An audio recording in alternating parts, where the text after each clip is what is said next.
Hi guys, welcome back to Data Every Day.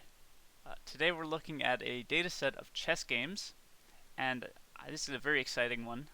We are going to try to predict the winner of a game based only on the series of moves for that game. Can we see so there's one column in here,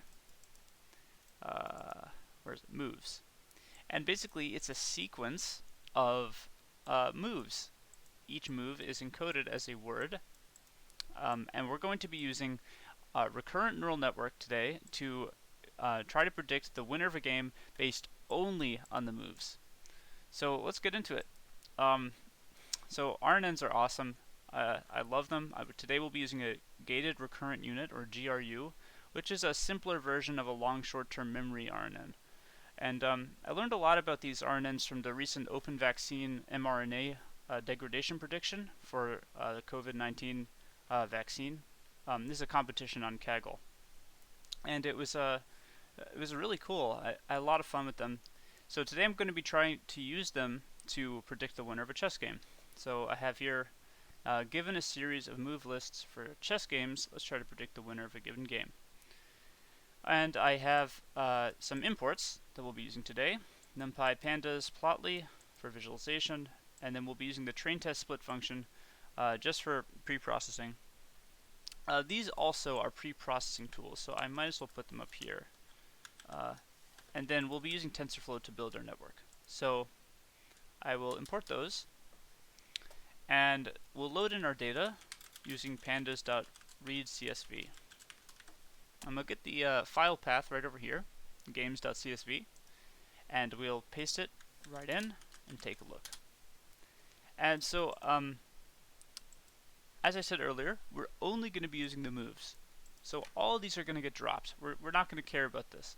I'm sure if we combined the move data with a lot of this other statistics, we could get better performance. But I'm giving myself a challenge today. I'm going to try to use only the moves to get a high-performing model at predicting the winner of a game.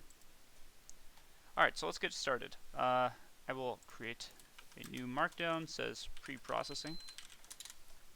And what we can do is start by taking a look at this winner column. So data subwinner dot unique is going to show us all the unique values in it. And I'm doing this because I recognize that we could have a draw.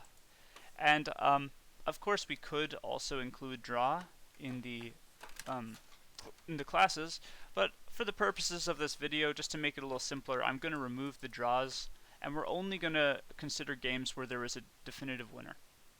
So what we can do is query the dataset, and we'll pass in a query that checks if the winner column does not equal draw. And so you can see we have 19,000 remaining rows out of the original 20,000. So there's not so many examples where we had a draw, which is good. We'll still have a lot of data to work with. And what we can do is now, with this queried data set, we can extract the columns and use those as our new features and outputs, features and labels. So what I'll do is I will make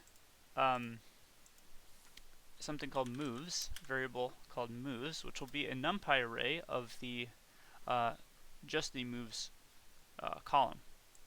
So what I'll do, it'll be data, we'll grab this thing, this data.query winner does not equal draw, and that will just be this thing, and then we'll index that at moves. So it'll be just this thing.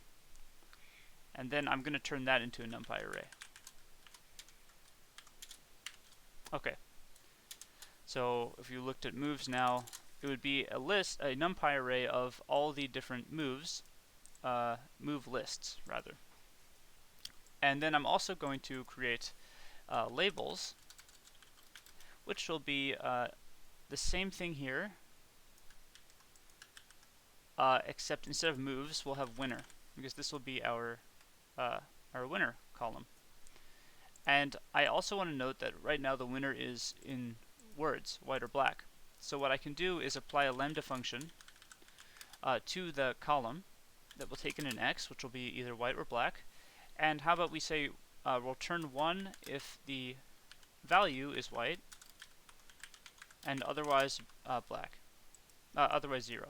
So this is arbitrarily chosen, but we can use that to create a new NumPy array of the labels. So I'm just going to clean this up a little. Looks like this. And now if we look at labels, it's just an array of 1s and 0s. And so let's look at the shape of moves and the shape of labels. You'll see they are the same length. However, in its current state, moves is not going to give us exactly what we need to feed into our model because, well, first of all, it's considered only a one-dimensional NumPy array, which we don't want. We want sequences so that we can feed them in as input vectors. And so basically, we're going to need 2 values before we move on. First, we're going to need the number of unique moves in the full list of moves. So we're going to compile a list of all the unique moves and then see how long that list is. And then we're also going to need the length of the maximum length move list. So the longest game, essentially. And I actually didn't notice turns is in here. I want to see if we take a look at that. Data sub turns. I didn't check this before. If we get the maximum, 349. Okay, this isn't going to give us what we want exactly. I actually just do want the maximum length of a list here. So I'm going to just iterate through to find those. So first we're going to get the length of basically how many unique moves are there in our language. And so I'll create something called all moves. That will be a set. So I use a set because it can contain duplicates. And then for each move list in moves, so that's saying for each one of, here, let me just display moves so we can see what we're dealing with here. For each one of these, so there's 19,000 of these things. For each one, we're going to iterate again for each move in move list. So then we're iterating each one of these. Oh, sorry, I should say move list.split on spaces. So that will split it into a list, and we'll get each one of these as a new move. If move is not in all moves, then we'll just add move to all moves. So that will give us the full list of moves, and then we can get the maximum length. We'll call it max length. Is going to be equal to the length of, actually it's not max length, let's call it max vocab. So this is the size of our vocabulary, essentially. It's going to be the length of all moves. Alright, and if I just take a look at how long that is, we have 4,373 unique moves in our set of possible moves. Alright, and we also need to know the length of the longest sequence in here. So I'm going to, here, why don't I mark this down a little. Let's find the number of unique moves in the data across all games.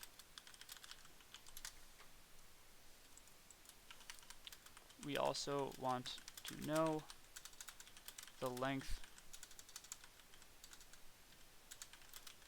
of the longest sequence of moves.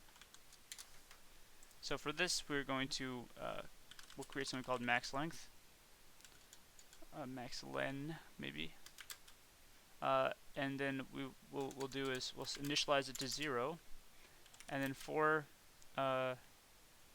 move list in moves, so like what we're doing here, we're going to create this total, which will start at 0, and all we have to do is then, for each one, it starts at 0, and then we're going to count through and increment by 1 each time, so we'll get a count of the number of words in a given sequence. So for move in move list, total plus equals 1. And by the end of that move list, we will have total being the length of that particular move list. And I realized, shouldn't this be split? Dot split? Yeah, I think so. Move list dot split, like that. And then if total, which is this particular length of a given sequence, is greater than max length, then max length will become total. This is a very simple algorithm just to get the maximum length of a given sequence. And then what we'll do is, we'll just run that. And let's take a look at what max length looks like. 349 apparently. Okay. So that actually is the same as the number of turns, right? So I think I probably made a mistake earlier, but this will be fine. What I mean is in my other notebook when I was working on this earlier, I forgot this split thing, so I ended up counting all the number of individual letters, characters. Okay, but that's fine. Alright, so what we'll do is create input vectors. So for this, we have this max vocab and max length. And let's just display those. So print max vocab, print max length. Looks like this. Alright, so this is going to be okay, let me just get into it. We have something called Tokenizer, and this I imported from Keras. Basically, it's a way of turning each unique move, into a number, that a corresponding number value. And the way that Tokenizer does it, which is really smart, is it finds the most frequent occurrences and makes them the lowest numbers. So 1 will be the most frequent word, 2 will be the second most frequent word, 3 will be the third most frequent word, and so on. So we're going to create a Tokenizer object here, and we're going to give it this numWords argument, and that's going to be max vocab. So the length of all possible moves. And with this Tokenizer object, we're going to fit on text is the function we call, and we're going to fit it on our moves, which is this thing. And then what we'll do is generate a list of sequences, which will be Tokenizer dot the function is texts to sequences. And so we fit the Tokenizer on the full length of moves. The full list of moves, and it knows the length of the vocabulary before it does that. And then it uses this fit data, so it's counted like the most frequent words. It's going to then convert the moves, which is this thing, into the sequences, which will just be the numerical equivalent of that. And then I'm going to just keep track of this word index, which will be, it comes from tokenizer.wordIndex. I misspelled that, hold on. And basically that's just a dictionary that maps the words to the numbers. And then we're going to create this model inputs variable, which will just, for this we use another Keras function called pad sequences. And basically what this does is, right now we have all these sequences of varying lengths. Here, why don't I show you what some of these do. So if I run this, and right now moves looks like this, right? Sequences is this new fit version of it, tokenized version of it. And that looks like this. It's the same length as the old one, right? So up here you can see it's now being converted into numbers where each number references a different word. And here, word index shows us the dictionary that maps a word to a move, a number to a move, I should say. So the most frequent move is O, and that is given a number of 1, a value of 1, and so on. You can see it goes all the way to this 4,373, which is our max vocab. All right. So now we're going to create this model inputs using pad sequences. And so the reason we're doing this is because right now all of our sequences, let me just show them here, they're all different lengths. And TensorFlow is going to have a hard time dealing with sequences of varying lengths. So essentially what we do is we just put a whole bunch of zeros at the beginning of a sequence and try to pad them that way so that we have all of our sequences are the same length, which makes sense. So we're using pad sequences, simple function that takes in this list of sequences and a maximum length, which we already have, maxlen. Actually, it's this way. And basically, this says, okay, add zeros until we get to max length. And it also says if we go past max length, which in our case we will not, but it will truncate the sequence if it goes past max length. So this is going to generate a beautiful set of inputs that we can feed straight into our model. So if we take a look at that, now every one is of the same length and it's a proper NumPy array.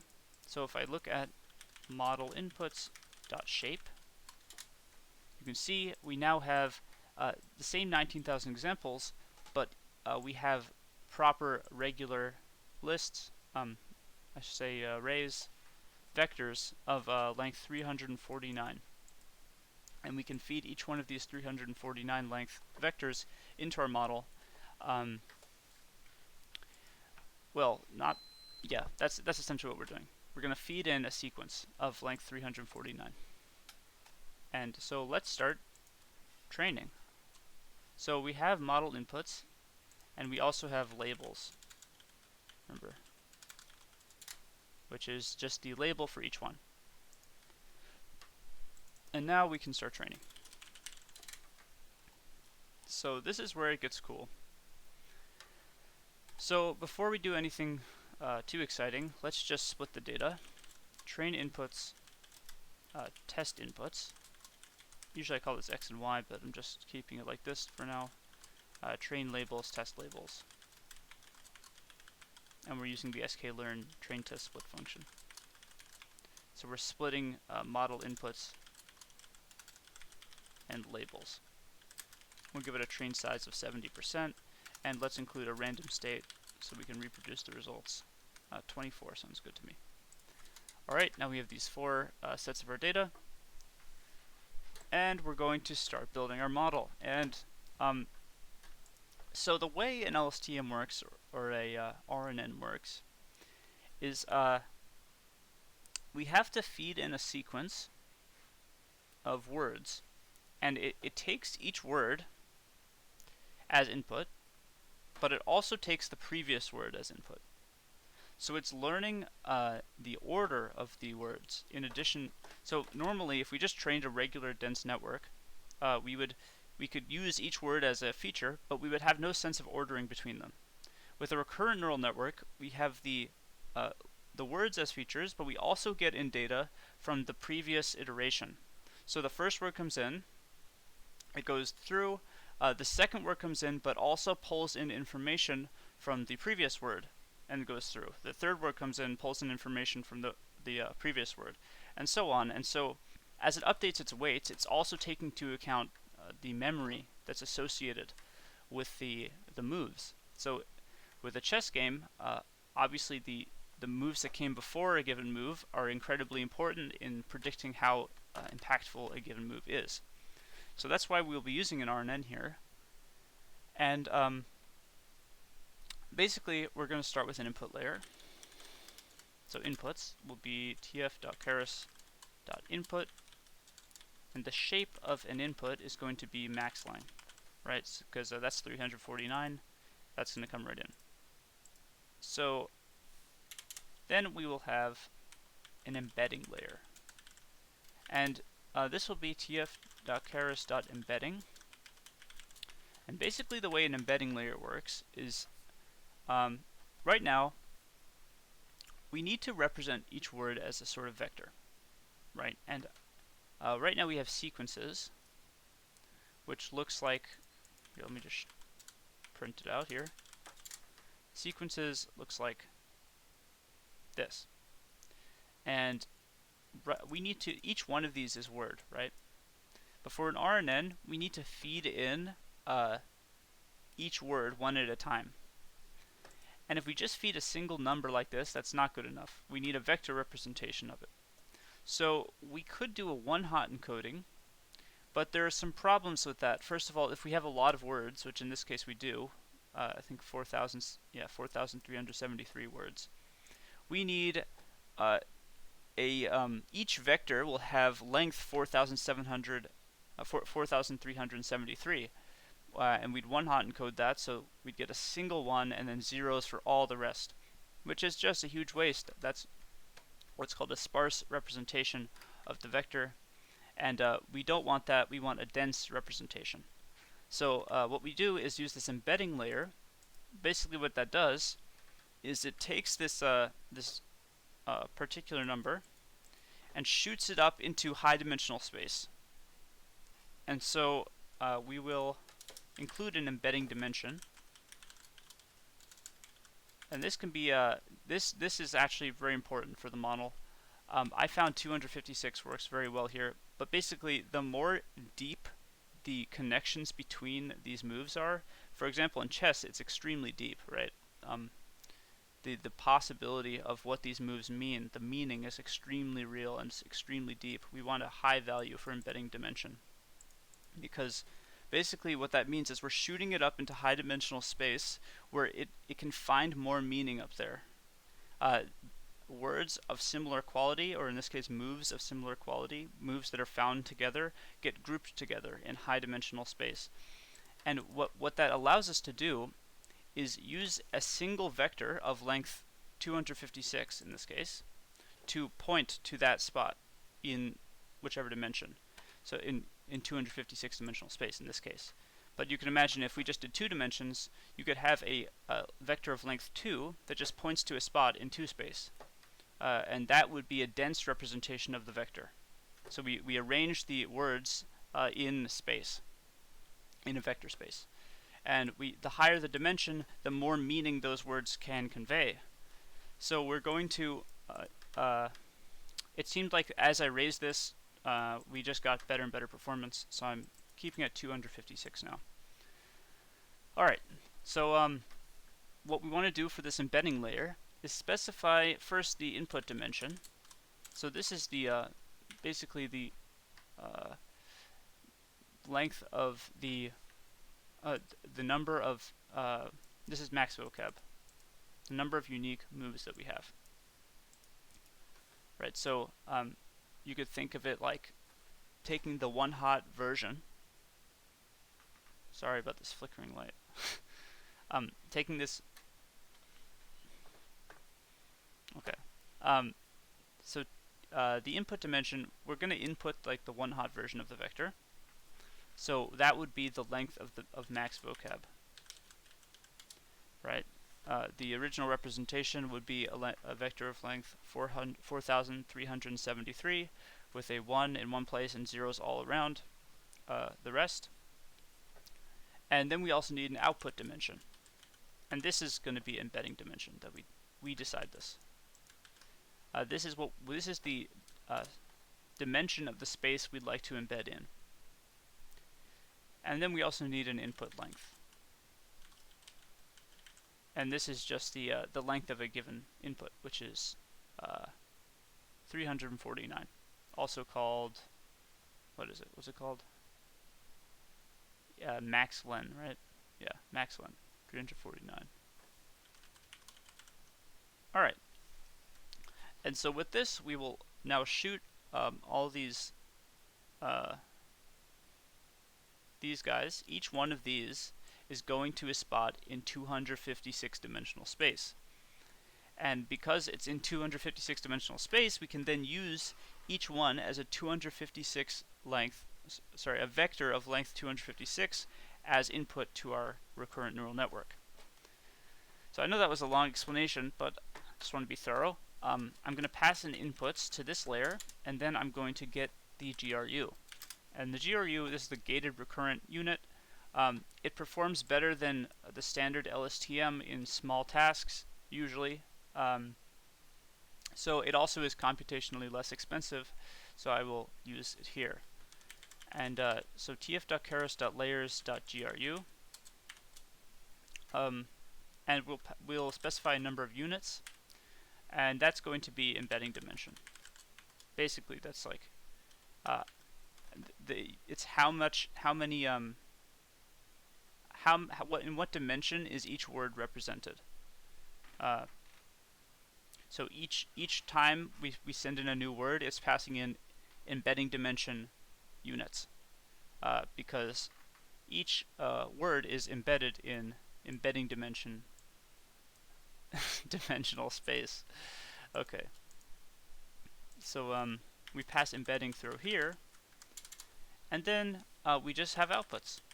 So all of that comes down to a single dense layer with one output and a sigmoid activation to give us the probability estimate of getting a y equals 1, or I think in this case we chose that means white side wins.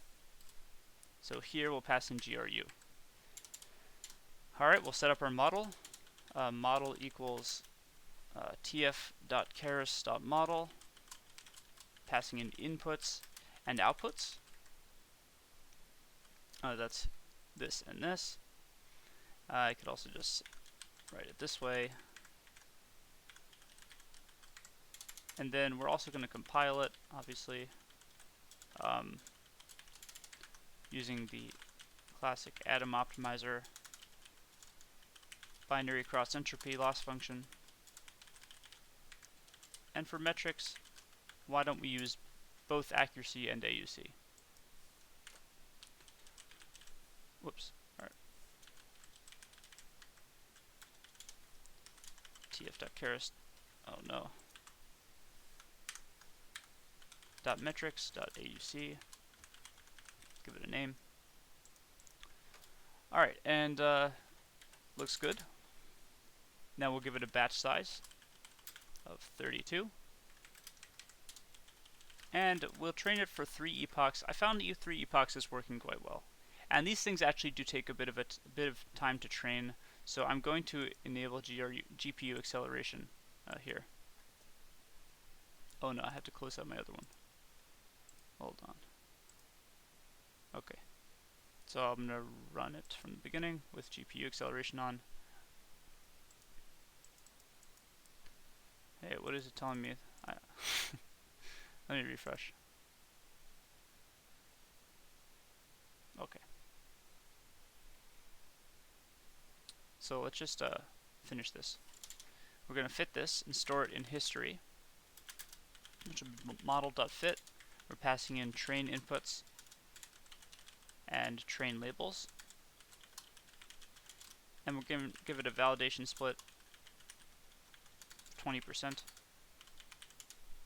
Give it a batch size which is 32. And epochs is epochs. We'll also include a callback function, which is tf.keras.callbacks.reduce learning rate on plateau, reduce LR on plateau. That just helps it converge, and it seems to work very well with RNNs. So I guess we'll run all, and I'm not sure how long this will take. Probably under 5 minutes, but in the meantime we can start writing our results. we'll make plotly charts to see how our loss is doing. Oh no, what happened? I forgot layers. Okay. And output dimension. Oh, I wrote out dim. It should be output dim. Okay. And another. And I misspelled optimizer. I always misspell optimizer. Okay. We got it? Okay, it's training. And it's going gross. It's going all over the place. Let's include verbose equals 2 so we just see a little bit. Okay, and now we'll start making this. So I'll make a new figure, which is going to be a plotly expressed line chart. And we're going to draw values from history.history. So that's this is history, and it has an attribute history, which is a dictionary that maps a metric to a list of metric values for a given epoch. For across all epochs. So then we'll give it some values to draw, loss, and val loss. Then we'll give it labels, mapping x to epoch and y to loss. And we'll give it a title, which will just be loss over time. This is training fast. Wow. It's because before I had this, I had my max length set to like 4,000 or was it at least 1,000? I can't remember. Let me look at. Yeah, I had it set to 1,400 because I stupidly encoded the maximum length as the maximum number of characters in one of these. So I just had all this extra padding on the beginning of my sequences. It was just taking much longer, and it looks like we're actually getting better performance here. It looks like it's done. Let me just evaluate it real quick because I'm excited about this. So no, test inputs and test labels.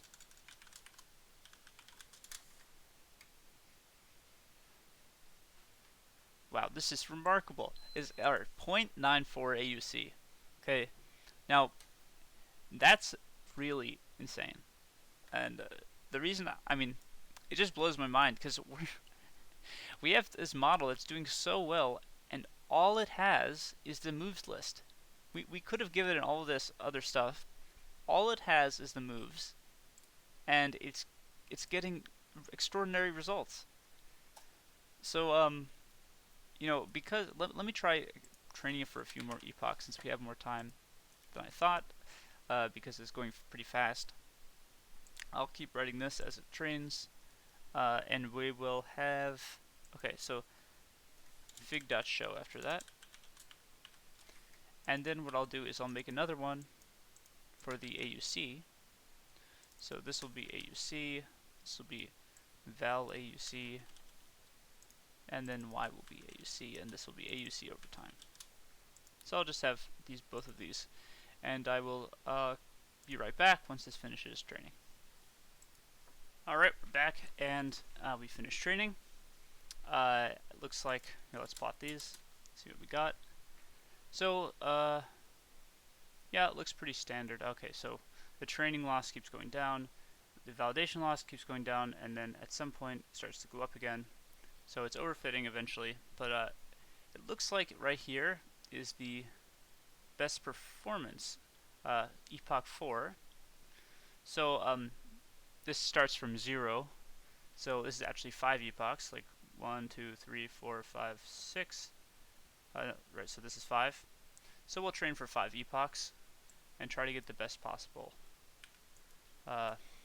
stuff here, best results. And I'll be right back when that finishes. Alright, we finished, and let's just give one final evaluation of our model. Hopefully we've gone up, and it didn't actually go up, but we're getting very similar results. 0.94 AUC, 86.7%, 86.8% accuracy. This is genius. This is great. I mean, I just built one more thing. I want to know how skewed are these classes. So test. Well, I guess we could do what did I have it? Labels. dot mean should give us the skew. It's about 50-50, so not bad. Still very good. I think this is a very remarkable and interesting task. I really love RNNs. They're so cool. But yeah, so I guess that sums up today's video. I hope you enjoyed it. If you did, make sure to subscribe and hit the bell for more content, and leave any comments in the section below. Thank you so much for watching. I'll see you guys tomorrow, and have a fantastic day.